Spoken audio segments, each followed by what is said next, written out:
அழைக்கிறார் இயேசு ஆண்டவர், ஆவலாய் நாம் செல்லுவோம்.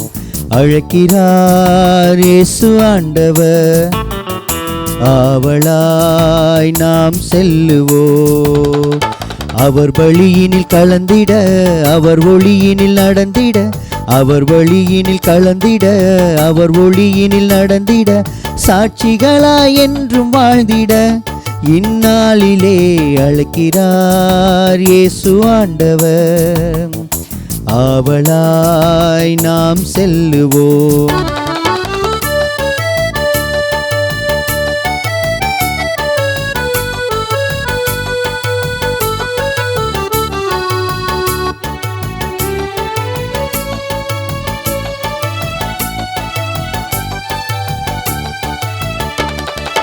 தேடியே தேவன் வருகிறார், தன்னையே நாளும் தருகிறார். தோள்களில் நம்மை தாங்குவார், துயரினில் அவர் தேற்றுவார். சுமைகளை சுகங்களாக மாற்றுவார், வளமுடன் வாழும் வழியை காட்டுவார். சுமைகளை சுகங்களாக மாற்றுவார், வளமுடன் வாழும் வழியை காட்டுவார். வாருங்களோருடலாய் இணைந்திடுவோம், வானக தந்தையை நாம் வணங்கிடுவோம். அழைக்கிறார் இயேசு ஆண்டவர், ஆவலாய் நாம் செல்லுவோம். அழைக்கிறார் இயேசு ஆண்டவர், ஆவலாய் நாம் செல்லுவோம். இன்றைய திருப்பலியானது தினேஷ் ஆண்டனி மதுவந்தி குடும்ப கருத்துக்களுக்காகவும், குடும்பத்தில் மரித்த ஆர் மேரி ரஞ்சனி அவருடைய 7ஆம் ஆண்டு நினைவு திருப்பலியாகவும், ஆண்மையிலை பார்ட்டிக்காகவும் ஒப்பு கொடுக்கப்படுகிறது. பீட்டர் ஜேசுதாஸ் அவருடைய ஆண்மை இலைப்பாற்றிக்காகவும், மேலும் இன்று இவரது பிறந்த நாளில் நினைவு கூறக்கூடிய இவருடைய பிள்ளைகள், பேர பிள்ளைகள் மற்றும் குடும்பத்தாரின் ஒவ்வொருடைய கருத்துக்களுக்காகவும் இந்த திருப்பலியானது ஒப்பு கொடுக்கப்படுகிறது. திருவாளர் ஆண்டனி அவருடைய ஆண்மை இலைப்பாற்றிக்காகவும் இந்த திருப்பலிலே நாம் பக்தியோடு ஜெபிப்போம். தந்தை மகன் தூயாவியாரின் பெயராலே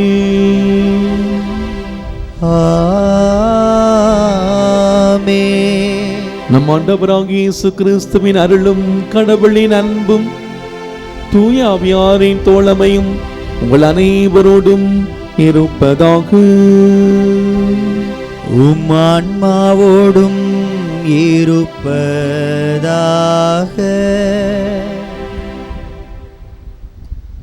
ஆண்டவருக்கு நன்றி செலுத்துவேன். இன்றைய திருப்பாடலே சங்கீத ஆசிரியர் சொல்வது போல, இன்று இந்த திருப்பலில் நான் பங்கேற்கிற பொழுது நம்முடைய உணர்வுகள் நான் ஆண்டவருக்கு நன்றி செலுத்துவேன் என்ற உணர்வாக இருக்கட்டும். ஏனென்றால் இறைவன் நம் ஒவ்வொருவரையும் கண்ணும் கருத்துமாக பராமரித்து வழிநடத்தி கொண்டிருக்கிறார். ஒவ்வொரு நாளும் நம்மை பாதுகாத்து பராமரித்து அரவணைத்து அவருடைய நிழலிலே காத்து வழிநடத்தி கொண்டிருக்கிற அந்த கிருபைக்காக நாம் ஒவ்வொருவருமே நன்றி கடன் பட்ட மக்கள் என்பதை நாம் இன்றைய நாளிலே நாம் உணர்ந்து கொள்வோம். நம்முடைய வாழ்விலே நன்றி கடன் பட்ட மக்களாக நாம் வாழ தவறிய அந்த நேரங்கள், கடவுளுக்கு ஒவ்வொரு நாளும் ஒவ்வொரு நொடி பொழுதும் ஆண்டவர் நம்முடைய வாழ்வில் நம்முடைய குடும்பத்தில் செய்த நன்மைகளை நினைத்து நாம் நன்றி சொல்லாமல் ஒரு ஏனதனமான ஒரு வாழ்க்கை வாழ்ந்த அந்த நேரங்களை எல்லாம் நினைத்து பார்ப்போம். ஆண்டவரோடு இறை அன்பிலே, இறை உறவிலே, ஜெபத்திலே நாம் ஆண்டவரோடு பயணிக்க தவறிய அந்த நேரங்களை எல்லாம் நினைத்து பார்த்து நம்முடைய ஜெபங்களிலே வார்த்தைகளை மட்டும் அடுக்கி கொண்டு கடவுளோடு உள்ள அந்த உறவிலே ஆழப்பட வாழ தவறிய அந்த நேரங்களை நாம் நினைத்து பார்த்து ஆண்டவருடைய மன்னிப்பை பெற்றுக்கொள்வோம். திருப்பலிலே நாம் தகுதியான முறையிலே பங்கேற்க தடையாக இருக்கக்கூடிய நம்முடைய பாவங்கள் குற்றம் குறைகளை ஏற்று மனம் வருந்துவோம்.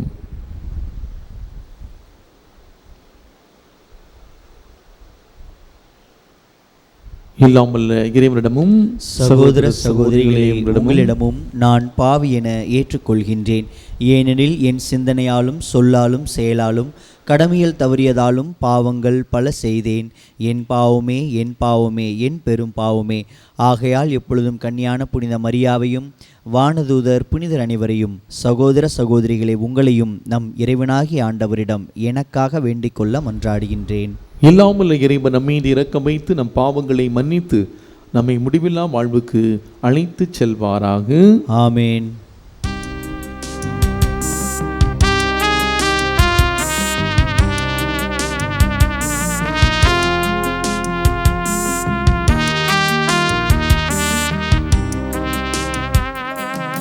ஆண்டவரே இரக்கமாயிரும். கிறிஸ்துவே இரக்கமாயிரும். ஆண்டவரே இரக்கமாயிரும். கிறிஸ்துவே இரக்கமாயிரும். தந்தையே இறைவா, தவறுகள் புரிந்தோம், நன்றியை மறந்து பாவியானோம்.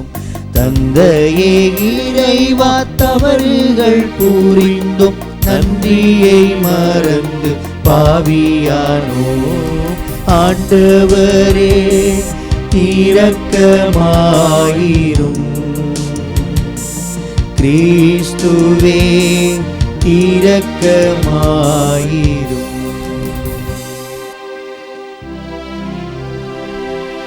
மன்றாடுவோமாக.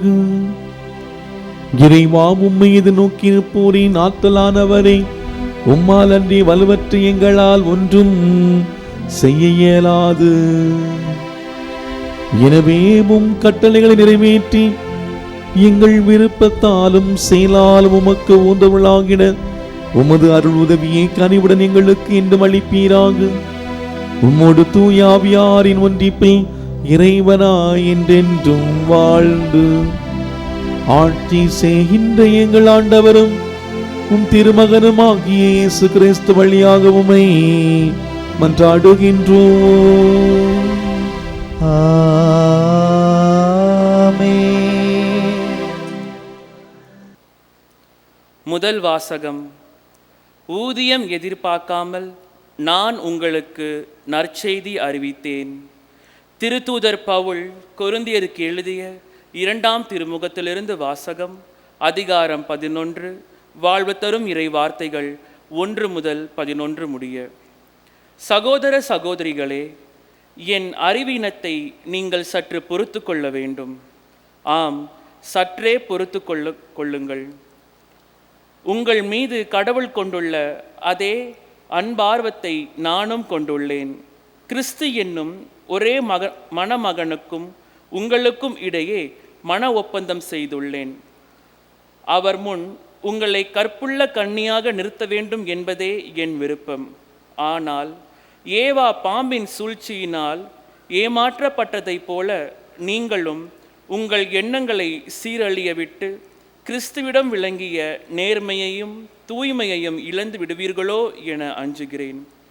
உங்களிடம் யாராவது வந்து நாங்கள் அறிவித்த இயேசுவை தவிர வேறு ஒரு இயேசுவை பற்றி அறிவித்தால், அல்லது நீங்கள் பெற்ற தூய ஆவியை தவிர வேறு ஒரு ஆவியை பற்றி பேசினால், அல்லது நீங்கள் ஏற்ற நற்செய்தியை தவிர வேறு ஒரு நற்செய்தியை கொண்டு வந்தால் நீங்கள் அவர்களை எளிதாக ஏற்றுக்கொள்கிறீர்கள். இப்படிப்பட்ட மாபெரும் திருத்தூதரை விட நான் எதிலும் குறைந்தவன் அல்லேன் என்றே கருதுகிறேன். நான் நாவன்மையற்று இருக்கலாம், ஆனால் அறிவு அற்றவன் அல்ல. இதை எப்பொழுதும் எல்லா வகையிலும் உங்களுக்கு தெளிவுபடுத்தியே இருக்கிறோம். ஊதியம் எதுவும் எதிர்பார்க்காமல் நான் உங்களுக்கு நற்செய்தி அறிவித்தேன். நீங்கள் உயர்வு பெற நான் தாழ்வுற்றேன். இதுதான் நான் செய்த பாவமா? நான் உங்களிடையே பணிபுரிந்த போது என் செலவுக்கு வேண்டியதை மற்ற திருச்சபைகளிடமிருந்து பெற்றுக்கொண்டேன். உங்களுக்காக அவர்களை கொள்ளையிட்டேன் என்றே சொல்லலாம். நான் உங்களோடு இருந்தபோது எனக்கு பற்றாக்குறை இல்லாமல் இல்லை. எனினும் நான் உங்களில் எவருக்கும் சுமையாயிருந்ததில்லை. மாசிதோனியாவிலிருந்து வந்த அன்பர்கள் என் பற்றாக்குறையை போக்கினார்கள். நான் எதிலும் உங்களுக்கு சுமையாய் இருந்ததில்லை, இனி இருக்கவும் மாட்டேன். கிறிஸ்துவின் உண்மையே என்னுள்ளும் இருப்பதால் நான் பெருமைப்படுவதை அக்காயா பகுதியிலுள்ள யாவரும் தடுக்க முடியாது. ஏன் இப்படி சொல்கிறேன்? உங்களிடம் எனக்கு அன்பே இல்லை என்பதாலா? நான் உங்கள் மீது அன்பு கொண்டவன் என்பது கடவுளுக்கு தெரியும். ஆண்டவர் வழங்கும் அருள்வாக்கு. இறைவனுக்கு நன்றி. பதிலுரை பாடல். திருப்பாடல் 111.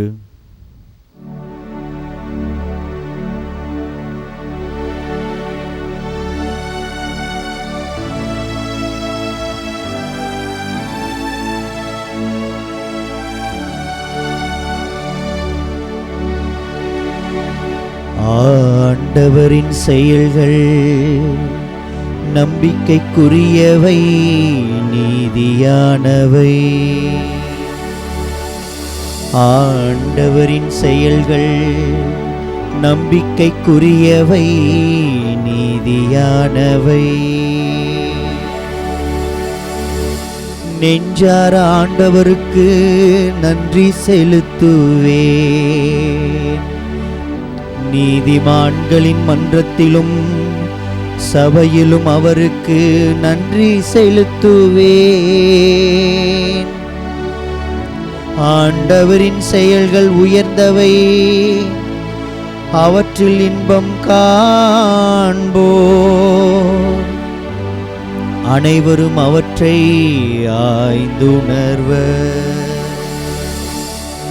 ஆண்டவரின் செயல்கள் நம்பிக்கைக்குரியவை, நீதியானவை. அவரது செயல் மேன்மையையும் மாண்பும் மிக்கது. அவரது நீதி என்றென்றும் நிலைத்துள்ளது. அவர் தம் வியத்தகு செயல்களை என்றும் நிலைவில் நிலைக்க செய்துள்ளார். அருளும் இரக்கமும் உடையவர் ஆண்டவர்.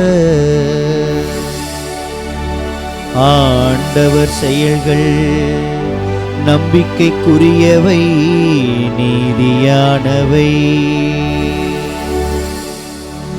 அவர் தம் ஆற்றல் மிகு செயல்கள் நம்பிக்கைக்கு உரியவை, நீதியானவை. அவர் தம் கட்டளைகள் அனைத்தும் நிலையானவை, என்றென்றும் எக்காலமும் அவை நிலை மாறாதவை. உண்மையாலும் நீதியாலும் அவை உருவானவை.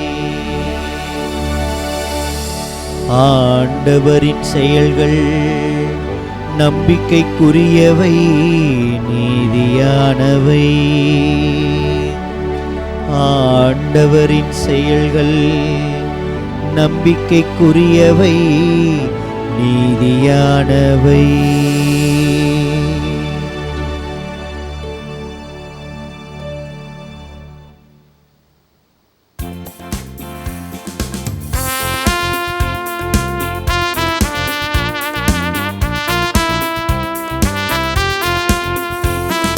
அல்லேலூயா, அல்லேலூயா, அல்லேலூயா, அல்லேலூயா, அல்லேலூயா, அல்லேலூயா, அல்லேலூயா, அல்லேலூயா.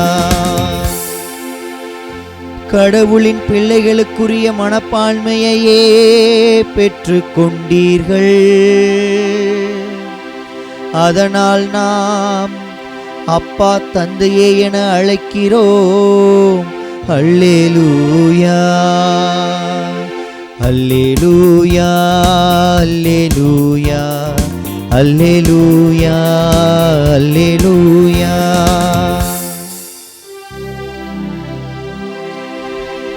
ஆண்டவர் உங்களோடு இருப்பாராக. உம் ஆன்மாவோடும் இருப்பாராக. மத்தேயு எழுதிய தூய நற்செய்தியிலிருந்து வாசகம். ஆண்டவரே மாட்சி உமக்கே. மத்தேயு எழுதிய நற்செய்தி அதிகாரம் 6 இறைவார்த்தைகள் 7 முதல் 15 முடிய. அக்காலத்தில் இயேசு தம் சீடரை நோக்கி கூறியது, நீங்கள் இறைவனிடம் வேண்டுகிற பொழுது பிற இனத்தவரை போல பிதற்ற வேண்டாம். மிகுதியான சொற்களை அடுக்கிக் கொண்டே போவதால் தங்கள் வேண்டுதல் கேட்கப்படும் என அவர்கள் நினைக்கிறார்கள். நீங்கள் அவர்களைப் போல இருக்க வேண்டாம். ஏனெனில் நீங்கள் கேட்கும் முன்னரே உங்கள் தேவையை உங்கள் தந்தை அறிந்திருக்கிறார். ஆகவே நீங்கள் இறைவனிடம் வேண்டுகிற பொழுது, விண்ணுலகில் இருக்கிற எங்கள் தந்தையே, உமது பெயர் தூயதென போற்ற பெருக, உமது ஆட்சி வருக, உமது திருவுளம் விண்ணுலகில் நிறைவேறுவது போல மண்ணுலகிலும் நிறைவேறுக. இன்று தேவையான உணவை எங்களுக்கு தாரும். எங்களுக்கு எதிராக குற்றம் செய்தோரை நாங்கள் மன்னித்துள்ளது போல எங்கள் குற்றங்களையும் மன்னியும். எங்களை சோதனைக்கு உட்படுத்தாதையும், தீயோனிடமிருந்து எங்களை விடுவியும். மற்ற மனிதர் செய்யும் குற்றங்களை நீங்கள் மன்னிப்பீர்களானால் உங்கள் விண்ணக தந்தையும் உங்களை மன்னிப்பார். மற்ற மனிதரை நீங்கள் மன்னிக்காவிடில் உங்கள் தந்தையும் உங்கள் குற்றங்களை மன்னிக்க மாட்டார்.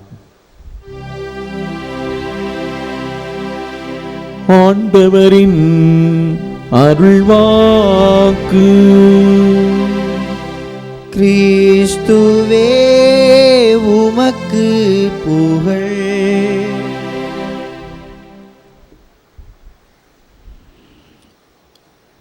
நெஞ்சார ஆண்டவருக்கு நன்றி செலுத்துவேன்.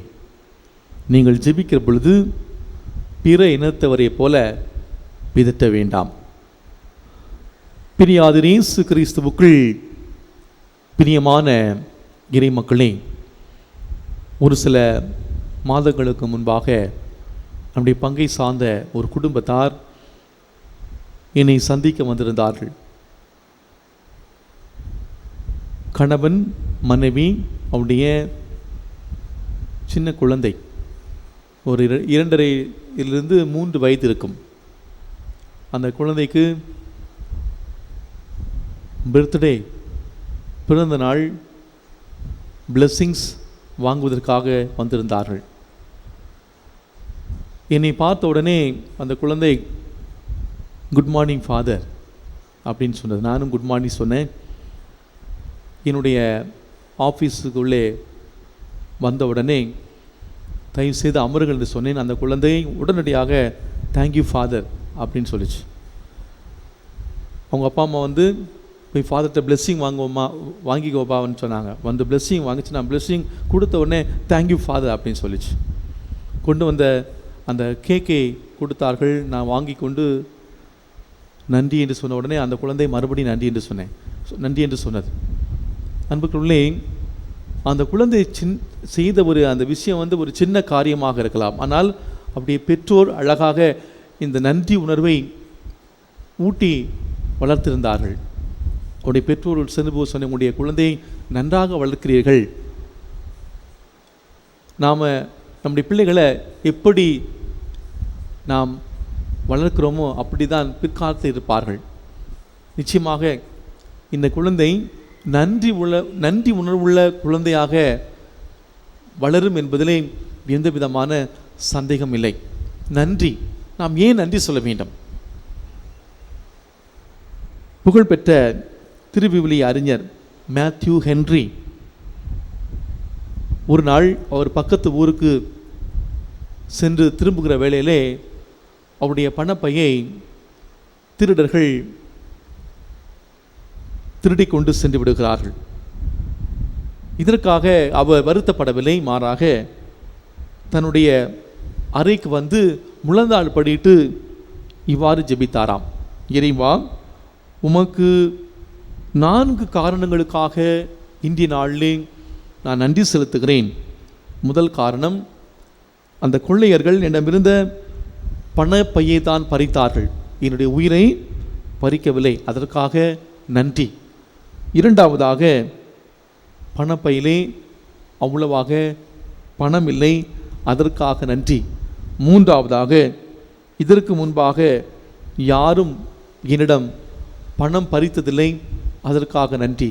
நான்காவதாக, நானும் யாரிடத்திலும் பணம் பறித்ததில்லை, அதற்காக நன்றி என்று கடவுளுக்கு நன்றி சொன்னாராம். அன்பார்ந்தவர்களே, இந்த இறையியல் அறிஞர் மேத்யூ ஹென்றி கடவுளுக்கு நன்றி சொன்ன விதம் சற்று வித்தியாசமானதாக இருந்தாலும் கூட, ஆண்டவராகிய கடவுள் நம்முடைய வாழ்விலே எண்ணிலடங்கா நன்மைகளை நமக்கு செய்திருக்கிறார். நாம் கடவுளுக்கு நன்றி கடன்பட்ட மக்களாக நாம் வாழ்கிறோமா? இந்த கொரோனா, இந்த பெருந்தொற்றிலே, குறிப்பாக இந்த பெருந்தொற்றின் 2ஆம் அலையிலே நிறைய மக்கள் பாதிக்கப்பட்டார்கள். குடும்பமாக கொத்து கொத்தாக பாதிக்கப்பட்டு நாம் வீடுகளிலே தனிமைப்படுத்தி கொண்டோம். இந்த நேரங்களிலே அநேக குடும்பங்கள் என்னை தொடர்பு கொண்டு சொன்ன வார்த்தை, நாங்கள் கடவுளுக்கு நன்றி சொல்ல கடமைப்பட்டிருக்கிறோம்.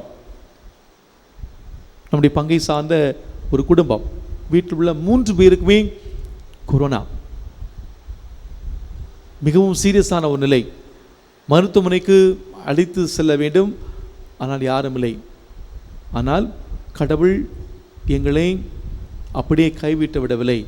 இந்த பங்கில் உள்ள ஒரு நல்ல மனிதர் மூலமாக அந்த மருத்துவமனை எங்களுக்கு கொடுத்தா, அது மட்டுமில்லை, எங்களுக்கு ட்ரீட்மெண்ட் முடிகிற வரைக்கும் ரிஸ்க் எடுத்து எங்களை பாதுகாத்தாங்க. கடவுள் எங்களை பாதுகாத்தார், பராமரித்தார். ஆண்டவருக்கு நாங்கள் எப்போதுமே நன்றி சொல்வோம், நன்றி கடன்பட்ட மக்களாக வாழ்வோம் என்று சொன்னார்கள். அவர்கள் தங்களுடைய வாழ்க்கையிலே முந்தைய நிலையில் இருந்ததை விட இப்போது ஒரு பெரிய ஒரு மாற்றத்தை நான் பார்க்கிறேன். கடவுளுக்கு பிரியமான ஒரு வாழ்க்கை வாழ்வதை என்னால் பார்க்க முடிகிறது. அன்பார்ந்தவர்களே, இன்றைய திருப்பாடலினை ஆண்டவருக்கு நன்றி செலுத்துவேன். திருப்பாடல் 111 நான் வாசிக்க கேட்டோம். இந்த திருப்பாடலுடைய பின்னணியை நாம் சிந்திக்கிற பொழுது, பாபிலோனிய அடிமைத்தனத்துக்கு பின்னர் தன்னுடைய சொந்த நாட்டிற்கு திரும்பி வந்த லேவியர் ஒருவர் ஆண்டவரை நினைத்து பாடுகிற, மகிழ்ச்சியோடு நன்றியோடு பாடுகிற பாடல் தான் இன்று நாம் பாடிய திருப்பாடல் 111.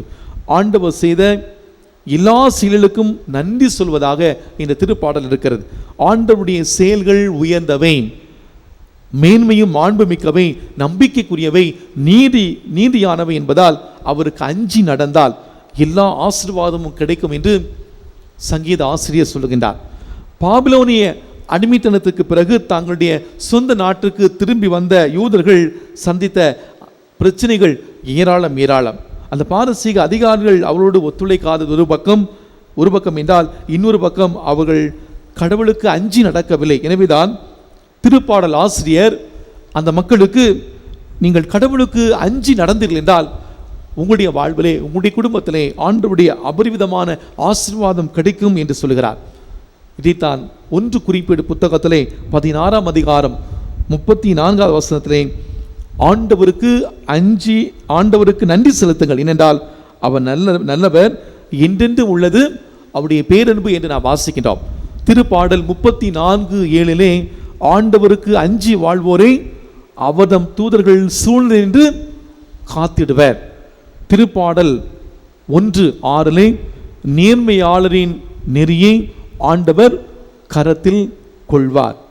திருப்பாடல் 42:5 என் நெஞ்சே நீ நம்பிக்கை இழப்பது ஏன், கடவுளுடைய மீட்பு செயலை நினைத்து நன்றி செலுத்து. திருப்பாடல் 103:1-2 என் உயிரே நீ ஆண்டவரை போற்றிடு, என் முழு உள்ளமே அவருடைய திருப்பெயரை ஏற்றி போற்றிடு, அவருடைய கனிவான செயல்களை மறவாதே. திருப்பாடல் 116:12 ஆண்டவர் எனக்கு செய்த எல்லா கைமாறுக்காகவும் நான் என்ன கைமாறு செய்வேன். திருப்பாடல் 146:1-2 என் நெஞ்சு நீ ஆண்டவரை போற்றிடு, நான் உயிரோடு உள்ளளவும் ஆண்டவரை புகழ்ந்து பாடிடுவேன். நாம் ஆண்டவருக்கு அஞ்சி நேர்மையான வழியிலே நடக்கிறோமா? நம்முடைய வாழ்விலே நாம் கடவுளுக்கு அஞ்சி நாம் நடக்கிறோமா? இரண்டாவதாக, இன்றைய நற்செய்தி வாசகமானது ஜெபத்தின் மேன்மையை பற்றி நமக்கு எடுத்துரைக்கிறது. நீங்கள் ஜெபிக்கிற பொழுது உங்களுடைய ஜெபத்திலே பிதற்றல் வேண்டாம். மிகுதியான சொற்களை நீங்கள் அடுக்கி கொண்டு போக வேண்டாம். அன்பாதவர்களே, கிறிஸ்தவ வாழ்வில் ஜெபம் என்பது மிக மிக முக்கியமான இடத்தை பிடிக்கிறது. ஒரு மனிதனுக்கு இதய துடிப்பு உயிர் வாழ எவ்வளவு முக்கியமோ அதே போல கிறிஸ்தவர்களாகிய நமக்கு நாம் எல்லோருமே நலமாக வளமாக ஒரு துடிப்புள்ள கிறிஸ்தவளாக வாழ ஜெபம் என்ற இதய துடிப்பு மிக மிக அவசியமானது. ஜெபித்தல் என்பது பொதுவாக நம்முடைய புரிதல் என்னவென்றால், நாம் ஆலயத்துக்கு செல்கிற பொழுது அல்லது நம்முடைய இல்லங்களில் நாம் ஜெபிக்கிற பொழுது மளிகை கடைக்கு நம்ம பொருட்கள் வாங்க செல்கிற பொழுது ஒரு நீண்ட லிஸ்ட்டை கொண்டு போவான், பெரிய லிஸ்ட்டை கொண்டு போவான் இல்லையா? அந்த லிஸ்ட்டை கொண்டு போய் பொருட்கள் வாங்க செல்வது போல ஜெபிக்கிற பொழுது ஒரு பெரிய நீண்ட லிஸ்ட்டை வைத்து தேவைகளை மட்டும் அடுக்கி கொண்டு செய்யக்கூடிய ஒரு செயல் அல்ல. மாறாக ஜெபம் என்பது கடவுளோடு ஒன்றித்திருக்கக்கூடிய ஒரு நிலை. அப்படி என்றால் ஜெபம்னா என்ன? கடவுளை போற்றுவதும் கடவுளுக்கு நன்றி செலுத்துவதுதான் உண்மையான ஜெபம். இன்றைய நற்செய்தி வாசகத்திலே ஆண்டவர் இயேசு கிறிஸ்து தன்னுடைய சீடர்களுக்கு கற்பித்து கொடுத்த ஒரு அழகான இறை வேண்டலை நாம் வாசிக்க கேட்டோம். முதலாவதாக, நீங்கள் ஜெபிக்கிற பொழுது என்ன செய்ய வேண்டும்? நீங்கள் இறைவனிடம் வேண்டுகிற பொழுது பிற இனத்தவனைப் போல பிதற்ற வேண்டாம். மிகுதியான சொற்களை அடுக்கி கொண்டு போவதால் தங்கள் வேண்டுதல் கேட்கப்படும் என்று நினைக்கிறார்கள். இயேசு வாழ்ந்த காலத்திலே பிறர் முன் தங்களை பக்தி உள்ளவர்களாக காண்பிக்க அவர்கள் பிதற்றல் செய்வார்கள். அதிகமான வார்த்தைகளை பயன்படுத்தி கடவுளிடம் இது வேண்டும் அது வேண்டும் என்று ஜெபிப்பார்கள். இதற்கு உதாரணமாக இருந்தவர்கள் அன்றைய காலகட்டத்திலே வாழ்ந்த அந்த பரிசேய சதுசேயர்கள். நீங்கள் இவர்களைப் போல இருக்கக்கூடாது. நீங்கள் ஜெபிக்கிற பொழுது வார்த்தைகளை அடுக்கி கொண்டு ஒரு வெளிவேடத்தனமான ஒரு ஜெபம் செய்யக்கூடாது.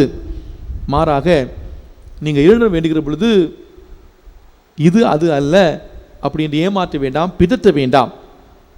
நீங்கள் ஆண்டவரோடு இணைந்த ஒரு நிலையிலே ஜெபியுங்கள் என்ற ஒரு எச்சரிக்கையை ஆண்டவர் இயேசு இன்றைய நற்செய்தி வாசகத்தின் மூலமாக நமக்கு தருகிறார். நம்முடைய பங்கிலே ஒரு சில இவ்வாறு சொல்வதை நான் கேட்டிருக்கிறேன். ஃபாதர், நாங்கள் வீடு தேடுகிற பொழுது வீட்டுக்கு எங்கேயாவது போய் வீடு கேட்க போனோம்னா முதல்ல அவங்க கேட்கக்கூடிய கேள்வி, நீங்கள் கிறிஸ்தவர்களா உங்களுக்கு வீடு கிடையாது, உங்களுக்கு வீடு கொடுக்க மாட்டோம். ஏன்னா நீங்கள் அல்லேலூயான்னு கத்துவீங்க, அது மட்டும் இல்லை சத்தம் போடுவீங்க, கத்துவீங்க, தொந்தரவு செய்வீங்க, மதம் மாற்றுவீங்க, அதனால் கிறிஸ்தவர்களா உங்களுக்கு வீடு கொடுக்க மாட்டோம். இது நான் சொன்ன வார்த்தைகளில் நீங்களே என்னிடம் பகிர்ந்து கொண்ட வார்த்தைகள். இதை நான் மிகைப்படுத்தி சொல்லவில்லை, நாம் அனுபவிப்பது.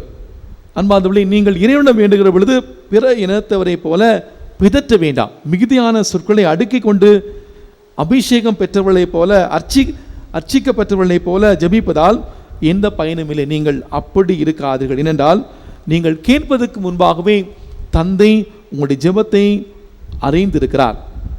அன்பார்ந்தவர்களே, இன்று கிறிஸ்தவர்களாகிய நமக்கு பல பேருக்கு ஒரு தாழ்வு மனப்பான்மை இருக்கிறது. குறிப்பாக கத்தோலிக்க கிறிஸ்தவர்களாகிய நமக்கு பல பேருக்கு ஒரு தாழ்வு மனப்பான்மை இருப்பதை நாம் பார்க்கின்றோம்.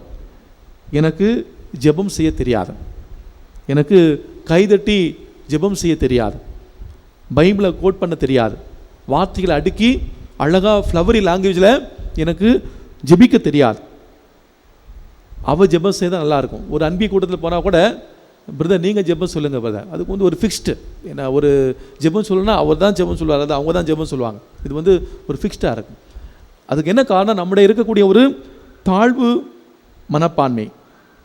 ஒருவேளை அவங்க ஜெபிக்கக்கூடிய அந்த ஜெபம் கேட்பதற்கு அழகாக இருக்கலாம், ஆனால் இன்னைக்கு ஆண்டவர் என்ன சொல்கிறார்? நீங்கள் ஜெபிக்கிற பொழுது உங்களுடைய ஜெபம் ஒரு எளிமையான ஜெபமாக இருக்கட்டும். இன்னைக்கு நிறைய கத்தோலிக்க கிறிஸ்தவர்கள் கத்தோலிக்கத்தை விட்டுவிட்டு பிற சபைகளுக்கு செல்வதை பார்க்குறோம். அவங்க கத்தோலிக்க கிறிஸ்தவ மீது வைக்கக்கூடிய ஒரு குற்றச்சாட்டு என்ன? இங்கே ஆவி இல்லை, ஆவிக்குரிய ஜெபம் இல்லை, பைபிள் என்ன வசனம் இவங்களுக்கு பேச தெரியாது, வசனமே இல்லை. நம்ம இப்படி குறை சொல்கிறான். ஆனால் போயிட்டு அப்படியே இருக்கிறாங்களா? ஆனால் உண்மையான அந்த அனுபவம் எங்கே என்பது அவங்களுக்கு ஒரு 2 மாதம் ஒரு 2 வருடத்தில் தெரிந்து மறுபடியும் திருப்பி கத்தோலிக்க திருவைக்கு வருவதை நாம் பார்க்கின்றோம். ஆக அன்புக்குரியவர்களே, நம்முடைய ஜெபம் எப்படி இருக்க வேண்டும் என்றால், நம்முடைய ஜெபம் ஒரு அப்பா மகனுக்கிடையே பேசுவது போல, ஒரு உரையாடலை போலவும், ஒரு அம்மா மகன் இருவரும் பேசுவதை போல ஒரு உரையாடலாகவும், எளிமையானதாகவும், அன்பு நிறைந்ததாகவும், ஆழம் நிறைந்ததாகவும், ஒருவர் மற்றவருடைய பிரசனத்தை உணரக்கூடியதாகவும் இருக்க வேண்டுமே ஒழிய வார்த்தையை ஜோடித்து வார்த்தை ஜோடிப்பு இல்லாத ஒரு ஜெபமாக இருக்க நாம் பார்த்து கொள்ள வேண்டும். ஆக இன்றைய நாளிலே முதலாவதாக நம்முடைய ஜெபத்திலே பிதற்றல் வேண்டாம், வெளிவேடத்தனம் வேண்டாம் என்று இயேசு ஆண்டவர் நம்மை எச்சரிக்கின்றார். இரண்டாவதாக, நீங்கள் ஜெபிக்கிற பொழுது இப்படி ஜெபியுங்கள் என்று தன்னுடைய சீடர்களுக்கு இவ்வாறு ஜெபிக்க கற்றுக் கொடுக்கிறார். விண்ணுகளில் இருக்கிற தந்தையே, உமது பெயர் போற்ற பெறுக, உமது அரசு வருக, உமது திருவுளம் விண்ணுலகில் நிறைவேறுவது போல மண்ணுலகிலும் நிறைவேறுக என்று அந்த முதல் பகுதியை கடவுளை புகழ்வதையும், இறையாட்சி வருவதற்காக அந்த இரண்டாவது பகுதியும், மனித வாழ்விலே நாம் ஒருவர் மற்றோடு எப்படி வாழ வேண்டும் என்பதை சொல்லக்கூடிய விதத்திலே அந்த மூன்றாவது பகுதியிலும் நாம் வாசிக்கின்றோம். அதாவது, அன்றாட உணவுக்காக ஜெபிக்க வேண்டும், பகைவரை மன்னித்து நமது குற்றங்களுக்காக மன்னிப்பு பெற வேண்டும், நம்முடைய சோதனைகளை வெற்றி பெற இறை அருளை நாம் வேண்ட வேண்டும். இவ்வாறு நாம் ஜெபிக்க வேண்டும் என்று இயேசு ஆண்டவர் தன்னுடைய சீடர்களுக்கு கற்றுக் கொடுக்கின்றார். அன்பார்ந்தவர்களே, நம்முடைய வாழ்க்கையை நாம் சீர்தூக்கி பார்ப்போம். நம்முடைய வாழ்விலே நாம் ஜெபிக்கிறோம். நமக்கு ஜெபம்னா என்ன? இந்த ஜெபத்துடைய உண்மையான புரிதல் என்ன? இந்த ஜெபத்தை பற்றி நாம் ஆழமாக நாம் புரிந்திருக்கிறோமா? மார்க் நற்செய்தி 9ஆம் அதிகாரம் 23ஆம் வசனத்தில் வாசிக்கிறோம், நம்புகிறவனுக்கு எல்லாம் நிகழும். நோபல் பரிசு பெற்ற அபிலா என்பவர் இவ்வாறு சொல்வார், ஜெபந்தான் ஒரு மனிதனை உலகத்தில் உருவாக்கக்கூடிய மிகப்பெரிய சக்தி என்று சொல்வார். ஜான் மரிய வியானி ஜெபத்தை பற்றி சொல்லுகிற பொழுது, கடவுள் உலகத்தை ஆள்கிறார், ஜெபிக்க தெரிந்த மனிதர் கடவுளை ஆள்கிறார். முடியாது, நடக்காது என்று சொல்வதை ஜெபத்திலே கடவுள் நடத்தி காட்டுகின்றார். பாப்பரசர் 12ஆம் பத்தினாத ஜெபத்தை பற்றி சொல்லுகிற பொழுது, ஜெபிக்க தெரியாத மனிதன் வேறில்லாத மரத்திற்கு சமம் என்று சொல்வார். இதெல்லாம் தாண்டி எல்லாவற்றிலும் சிறந்த ஜெபம் ஜெபமே ஜெயம் என்று சொல்லுகிற ஜெபம். ஜெபம் நம்மை இறைவனோடு இணைக்கக்கூடிய ஒரு மிகப்பெரிய கருவி. இதைத்தான் நம்முடைய நாட்டை சார்ந்த புனித அல்போன்சா இவ்வாறு சொல்வார், நான் ஜெபிக்கிற பொழுது, இறைவா, துன்பங்களை வேண்டாம் என்று நான் சொல்லவில்லை, துன்பங்களை ஏற்றுக்கொள்ளக்கூடிய மன வலிமையை தாரும் என்று ஜெபிப்பேன் என்று அந்த ஜெபத்தினுடைய ஆழமான உண்மையை புனித அல்போன்சா நமக்கு கற்றுக் கொடுக்கிறார். அன்பார்ந்தவர்களே, ஜெபம் நம்மை இறைவனோடு இணைக்கக்கூடிய ஒரு மிகப்பெரிய சக்தி. இதைத்தான் இயேசுவின் வாழ்விலே பார்க்கிறோம். அவர் ஜெபத்தை தந்தையாகிய கடவுளோடு இணைந்திருக்கக்கூடிய ஒரு மிக பெரிய சக்தியாக பார்த்தார். எனவேதான் தன்னுடைய வாழ்க்கை எதை செய்தாலுமே ஜெபத்திலே வைத்து செய்தார். நாமும் இயேசுவை போல எந்த ஒரு செயலை செய்தாலும் ஜெபத்தில் வைத்து நாம் செய்தோம் என்றால் நிச்சயமாக நமக்கு வெற்றி உண்டு. யாக்கோபு புத்தகம் 5ஆம் அதிகாரம் 17ஆவது வசனத்தில் நான் வாசிக்கின்றோம், யாக்கோபு ஜெபித்தார். முதல் முறை ஜெபித்தார். எதற்காக ஜெபித்தார்? மழைக்காக ஜெபித்தார். முதல் முறை ஜெபித்தார், நடக்கல. இரண்டாவது முறை ஜெபித்தார், நடக்கல. மூன்றாவது முறை, நான்காவது முறை, ஐந்தாவது முறை, ஆறாவது முறை, 7வது முறை ஜெபித்தார், மழை பெய்தது. அன்பார்ந்தவர்களே, நமக்கு வேணும் என்று நாம் கேட்கிற பொழுது ஒருவேளை ஜெபித்திருக்கலாம், 2 முறை ஜெபித்திருக்கலாம், பல முறை ஜெபித்திருக்கலாம். தொடர்ந்து நாம் விடாமுயற்சியோடு ஜெபிக்கிற பொழுது ஆண்டவர் நமக்கு ஜெபத்திலே நமக்கு அதை நடத்தி காட்டுகின்றார். அன்னா அவருடைய வாழ்வில் எல்கனாவுக்கு பெனினா அன்னா 2 மனைவிகள். பெனினாவுக்கு குழந்தை பாக்கியம் இருந்தது, அண்ணாவுக்கு குழந்தை பாக்கியம் இல்லை. அண்ணா ஜெபித்தார், தன்னுடைய வீட்டில் இருந்து தெருவில் இருந்து பல இடங்களில் ஜெபித்தார், ஆனால் அவருக்கு குழந்தை பாக்கியம் கிடைக்கவில்லை. ஆனால் எப்போது இறை சன்னிதானத்தில் ஆண்டவருடைய இடத்திற்கு கோவிலில் கண்ணீர் விட்டு மன விரும்பி ஒரே ஒரு முறை மட்டும் ஜெபித்தார், ஆண்டவர் அவருடைய ஜெபத்தை கேட்டார். அன்புக்குள்ளே, நாம் பல இடங்களிலிருந்து நாம் ஜெபித்து இருக்கலாம், ஆனால் அந்த அண்ணாவை போல யாக்கோபை போல நாம் ஆண்டவரை நீங்கள் எனக்கு கொடுக்காம உம்முடைய அந்த ஆலய முற்றத்தை விட்டு நான் போக மாட்டேன் என்று நம்பிக்கையோடு நாம் கேட்கிற பொழுது ஆண்டவர் அந்த ஜெபத்தை நம்முடைய வாழ்க்கையிலே கொடுக்கிறார். ஆக அன்புக்குள்ளே, இன்றைய நாளிலே நாம் கேட்டு பார்ப்போம். நாம் ஜெபிக்கிறோம் உண்மைதான், நன்றி உணர்வோடு ஜெபிக்கிறோமா? என்னுடைய வாழ்க்கையிலே ஆண்டவர் செய்த எல்லா நன்மைகளை நினைத்து நான் ஆண்டவருக்கு நன்றி கடன்பட்ட மகனாக மகளாக நான் வாழ்கிறேனா? நன்றி கடன்பட்ட மகனாக மகளாக நான் வாழவில்லை என்றால் இந்த நாளிலே இன்று முதல் ஒரு சபதம் எடுப்போம். நான் ஒவ்வொரு நொடி பொழுதும் ஆண்டவருக்கு நன்றி சொல்வேன். நான் ஜெபிக்கிற பொழுது ஜெபத்திலே ஒரு வெளிவேடத்தனம் இல்லாமல், பிதற்றல் இல்லாமல் நாம் ஆண்டவரை புகழ்ந்து ஆண்டவரோடு இணைந்து நடப்பேன்.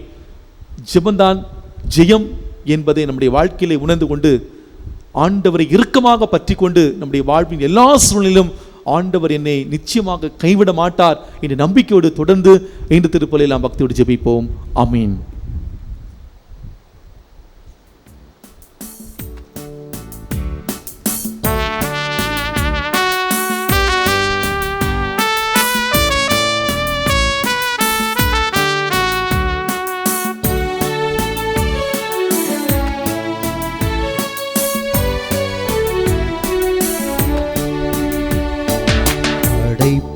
எல்லாம் உமக்கே சொந்தம், நானும் உந்தன் கைவண்ணம். கோயில்கள் பாடும் கிளிகள் பேசும், என் வாழ்வு இசைக்கும் உன்றாகமே. கோயில்கள் பாடும் கிளிகள் பேசும், என் வாழ்வு இசைக்கும் உன்றாகமே. இயற்கை உனது ஓவியம், இணையில்லாத காவியம்.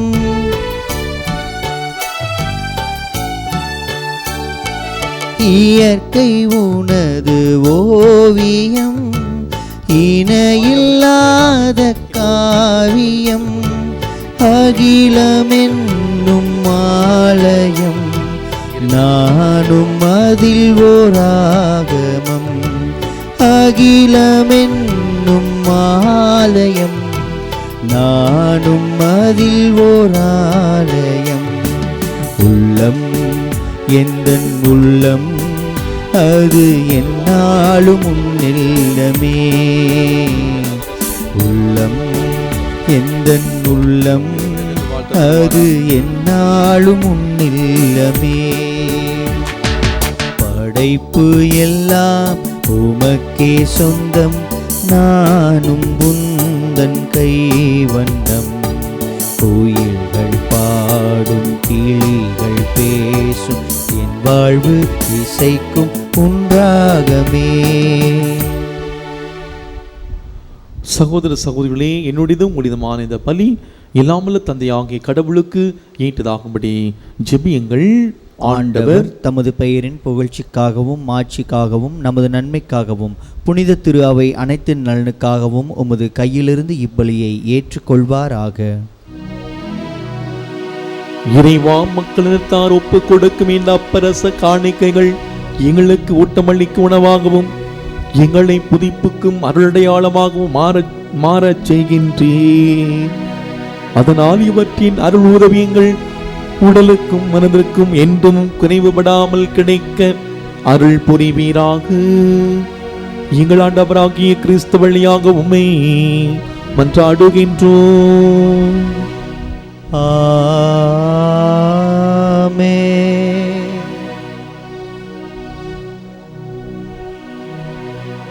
ஆண்டவர் உங்களோடு இருப்பாராக. உம் ஆன்மாவோடும் இருப்பாராக. இதயங்களை மேலே எழுப்புங்கள், ஆண்டவரிடம் எழுப்பியுள்ளோ. நம் இறைவனாகி ஆண்டவருக்கு நன்றி பாடுவோம். அது தகுதியும் நீதியும் ஆனதே.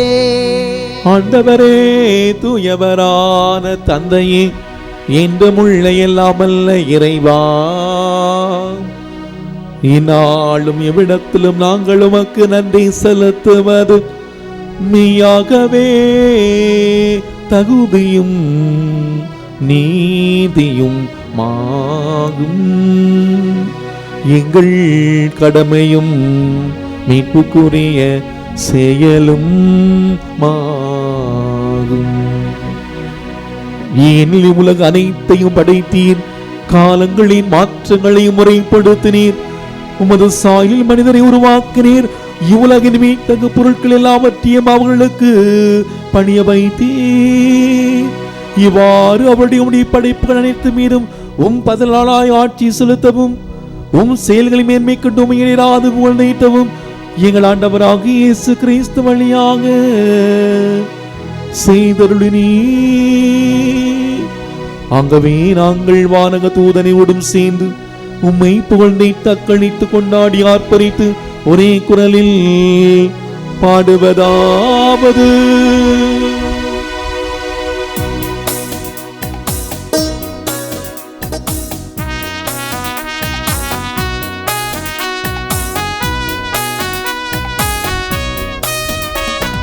தூயவர் தூயவர் தூயவர், வான்படைகளின் கடவுளாம் ஆண்டவர். விண்ணகமும் மன்னகமும் உமது மாட்சியால் நிறைந்துள்ளன. உன்னதங்களிலே ஓசன்னா, உன்னதங்களிலே ஓசன்னா. ஆண்டவர் பெயரால் வருகிறவர் ஆசீர் பெற்றவர். உன்னதங்களிலே ஓசன்னா, உன்னதங்களிலே ஓசன்னா.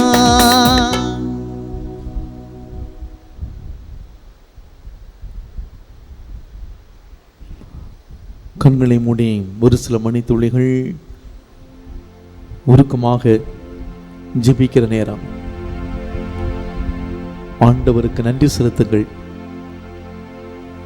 ஆண்டவருக்கு நன்றி செலுத்துங்கள், ஆண்டவருக்கு நன்றி செலுத்துங்கள். ஏன் அவர் நல்லவர். என் நெஞ்சே, நீ ஆண்டவருக்கு நன்றி செலுத்து. அவர் செய்த நன்மைகளை மறவாதே. ஆண்டவர் செய்த நன்மைகளை மறந்து வாழ்வீர்கள் என்றால் ஆண்டவருக்கு நன்றி சொல்லுங்க. ஆண்டவர் நமக்கு தருகிற சுவாசம் ஒரு பெரிய ஆசீர்வாதம். இந்த சுவாசத்திற்காக, இந்த உயிர் மூச்சுக்காக இத்தனை பேர் கஷ்டப்படுகிற இந்த அசாதாரண சூழ்நிலையில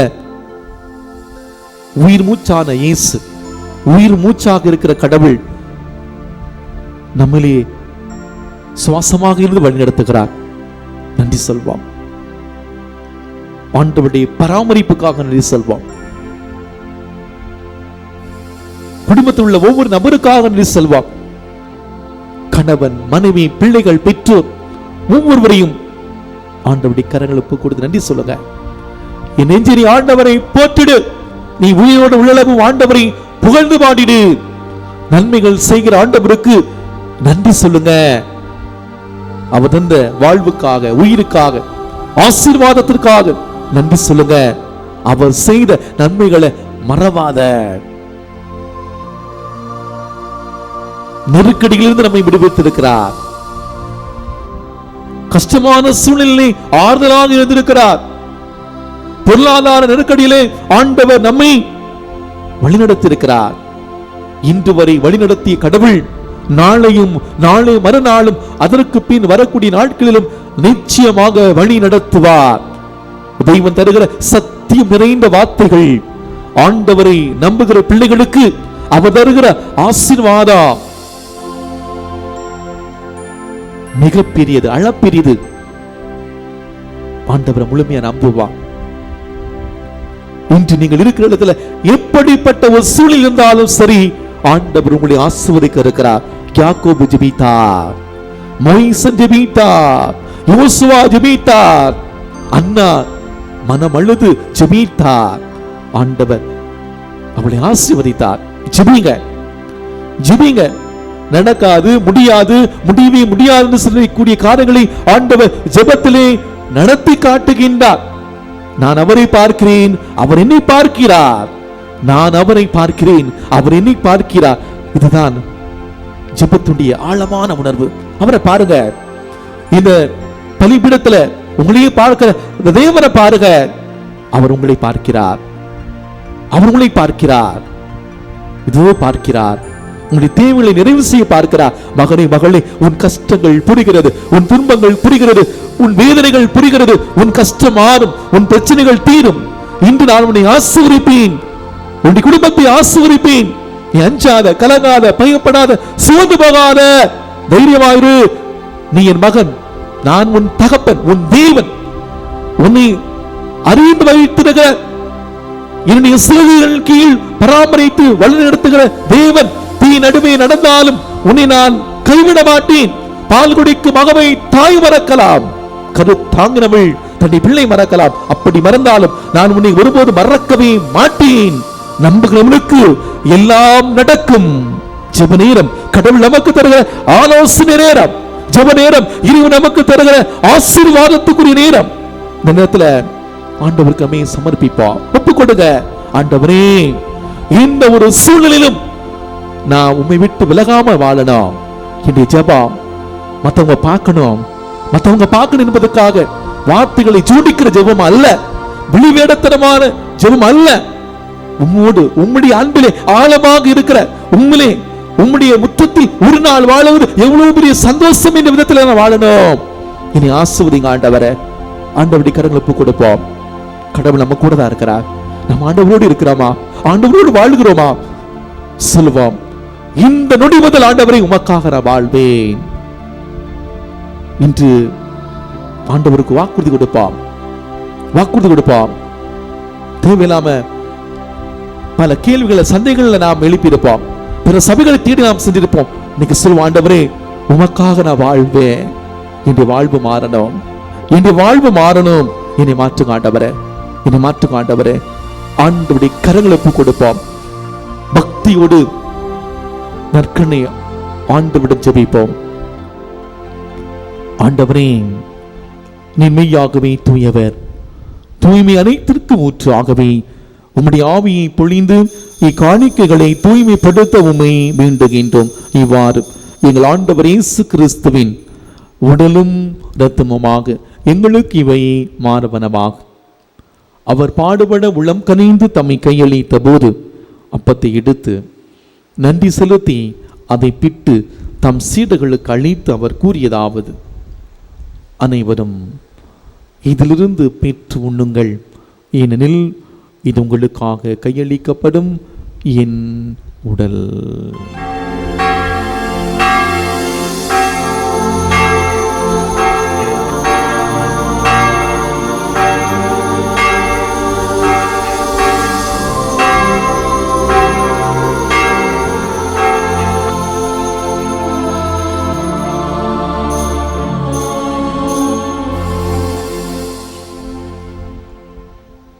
அவ்வண்ணமே இரவிருந்தி அருந்திய மீன் கிண்ணத்தையும் எடுத்து மீண்டும் உமக்கு நன்றி கூறி தம் சீடர்களுக்கு அளித்து அவர் கூறியதாவது: அனைவரும் இதிலிருந்து பெற்று பருகுங்கள், ஏன் இது புதிய நிலையான உடன்படிக்கைக்குரிய என் இரத்தத்தின் கிண்ணம்.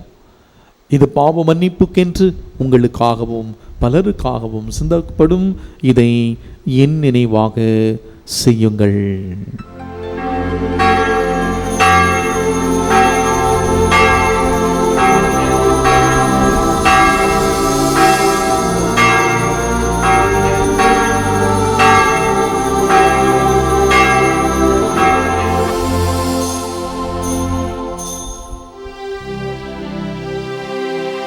நம்பிக்கையின் மறைபொருள்.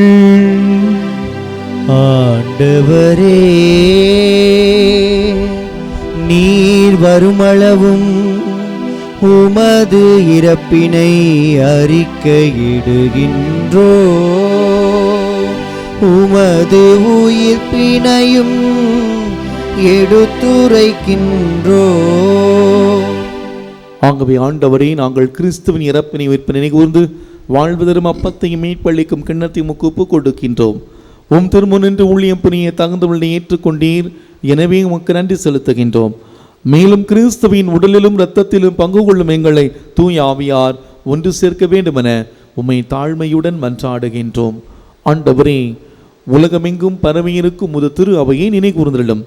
எங்கள் திருத்தந்தை பிரான்சிஸ், எங்கள் ஆயர் நீதிநாதன், எல்லா திருநிலையினர் ஆகிய அனைவரோடும் உம்முடைய திரு அவை அன்பில் நிறைவு பெற செய்துள்ளோம். தந்தையே, இந்த நாளிலே நன்றி உணவோடு ஜெபிக்கிற உம்முடைய பிள்ளைகள் ஒவ்வொருவரை நிறைவாக ஆசிர்வதியும்.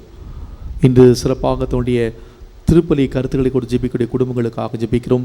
மேலும் பல வாரங்களாக குழந்தை பாக்கியத்துக்காக ஜெபிக்கிற அபிநய் என்ற குடும்பத்தாரையும் நிறைவாக ஆசிர்வதித்து குழந்தை பாக்கியத்தை கொடுத்து சாட்சியுள்ள ஒரு குடும்பமாக இந்த குடும்பத்தை மாற்றியுள்ளோம்.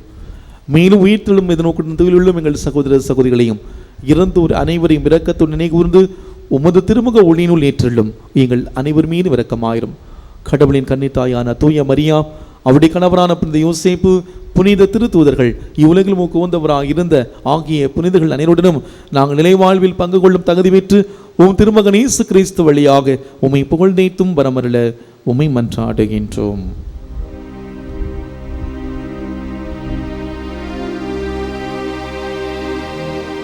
இவர் வழியாக இவரோடு இவரே எல்லாம் வல்ல இறைவனாகிய தந்தையே, தூயாவியாரின் ஒன்றிப்பை எல்லா புகழும் ஆட்சியும் என்றென்று உமக்கு உரியதே.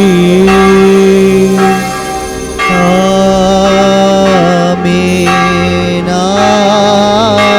ஆமென்,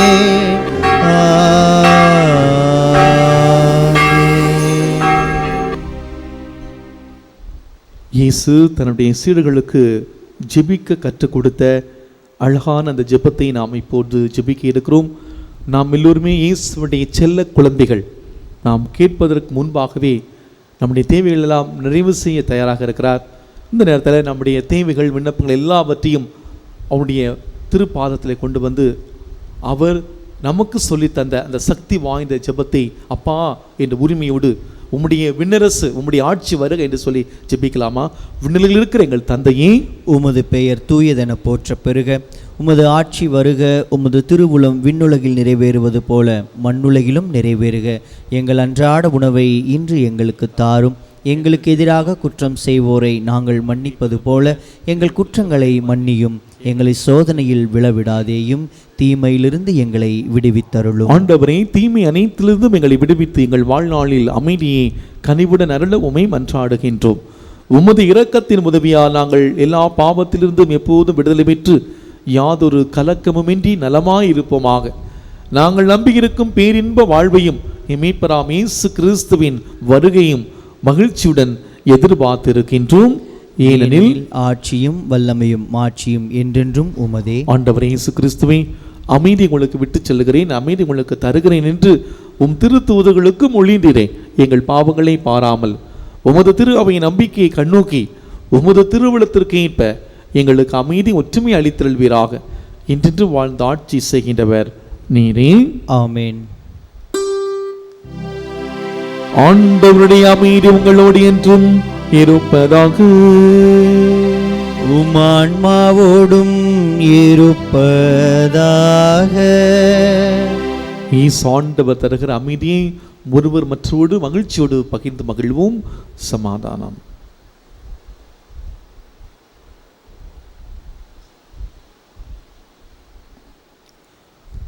உலகின் பாவங்களை போக்கும் இறைவனின் செம்மறியே, எங்கள் மேல் இரக்கமாயிரும். உலகின் பாவங்களை போக்கும் இறைவனின் செம்மறியே, எங்கள் மேல் இரக்கமாயிரும். உலகின் பாவங்களை போக்கும் இறைவனின் செம்மறியே, எங்களுக்கு அமைதியை அளித்தருளும். இதோ நம் ஆண்டவர் இயேசு கிறிஸ்து, இவரே இறைவனின் செம்மறி.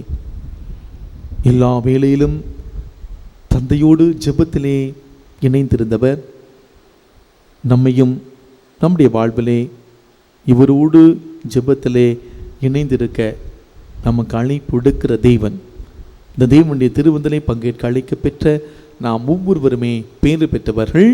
ஆண்டவரே, நீர் என் நிலத்தில் எழுந்திருள நான் தகுதியற்றவன், ஆனால் ஒரு வார்த்தை மட்டும் சொல்லியருளும், எனது ஆன்மா நலமடையும். கிறிஸ்துவின் திருவுடலும் திரு ரத்தமும் நம் ஒவ்வொருவரையும் காத்து நம்மை நிலை வாழ்வுக்கு அழைத்து செல்வதாக. ஆமென்.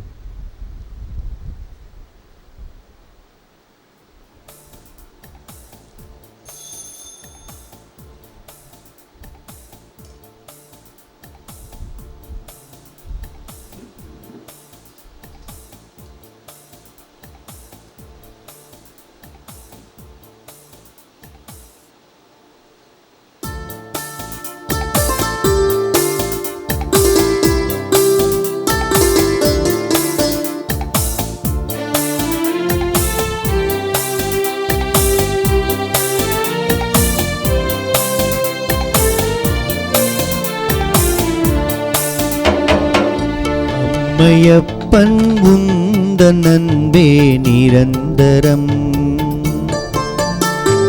மாறும் உலகில் மாறாவுன் உறவே நிரந்தரம். இம்மை வாழ்வில் மறுமை நிற்பது நிரந்தரம், இம்மை வாழ்வில் மறுமை இருப்பது நிரந்தரம். நான் மாண்ட பின்பும் உன்னில் உயிர்ப்பது நிரந்தரம். நிரந்தரம் நிரந்தரம் நீயே நிரந்தரம். நிரந்தரம் நிரந்தரம் நீயே நிரந்தரம். அம்மையப்பன் உந்தன் அன்பே நிரந்தரம், மாறும் உலகில் மாறாவுன் உறவே நிரந்தரம்.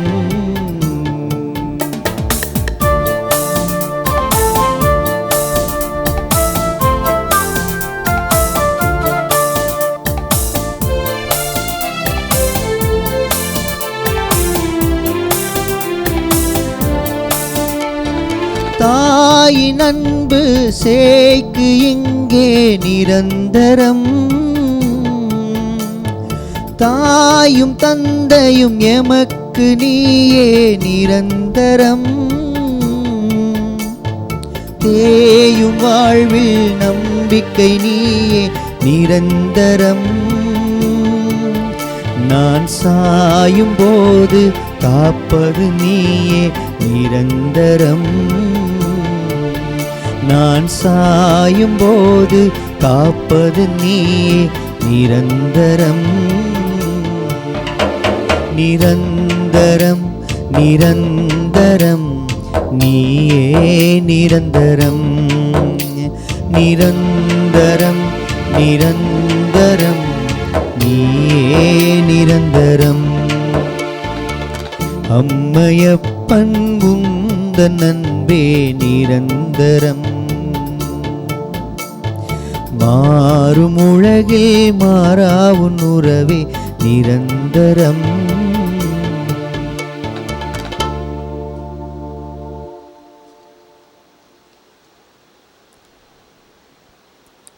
கிறிஸ்துவின் ஆன்மாவே என்னை புனிதப்படுத்தும், கிறிஸ்துவின் திரு உடலே என்னை மீட்டருளும், கிறிஸ்துவின் திரு இரத்தமே என்னை நிறைவித்தருளும், கிறிஸ்துவின் விழாவிலிருந்து வந்த திரு நீரே என்னை கழுவியருளும், கிறிஸ்துவின் திருப்பாடுகளே என்னை திடப்படுத்துங்கள்.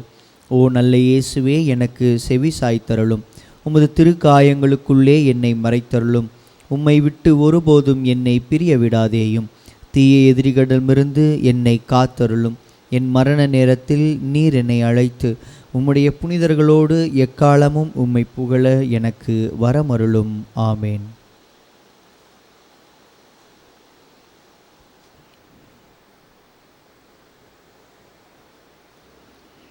நான் ஆண்டவரிடம் ஒரு விண்ணப்பம் செய்தேன், அதையே நான் நாடி தேடுவேன். அதனால் ஆண்டவரின் இல்லத்தில் என் வாழ்நாள் எல்லாம் நான் குடியிருப்பேன். நன்றி கூறி மன்றாடுவோமாக. ஆண்டவரை நாங்கள் உட்கொண்ட முடிய இந்த திருவுணவு நம்பிக்கையால் உம்மில் ஒன்றித்திருப்பதை குறித்து காட்டுகின்றது. அதை போல உம்முடைய திரு அவையிலும் ஒற்றுமையை அது விளைவிப்பதாக எங்கள் ஆண்டவராகிய கிறிஸ்து வழியாக உம்மை மன்றாடுகின்றோம். ஆமென். ஆண்டவர் உங்களோடு இருப்பாராக. உம் ஆன்மாவோடும் இருப்பாராக. இல்லாமல் இறைவன் தந்தை மகன் தூயாவியார் நமக்கு ஆசீர் வழங்குவாராக. ஆமென். சென்று வாழுங்கள், வாழ்க்கை பலி தொடர்கின்றது. இறைவனுக்கு நன்றி.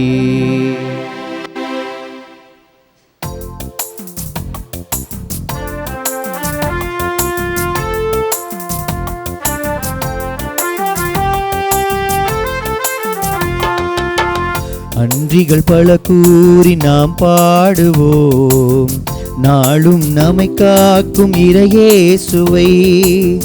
நன்றிகள் பல கூறி நாம் பாடுவோம், நாளும் நம்மை காக்கும் இறையேசுவை. அள்ளும் பகலிலும் செல்லும் இடமெங்கும், அள்ளும் பகலிலும் செல்லும் இடமெங்கும் அன்னையாய் தந்தையாய் அருகில் இருந்து அணைக்கும் தேவனை. நன்றிகள் பல கூறி நாம் பாடுவோம், நாளும் நம்மை காக்கும் இறையேசுவை.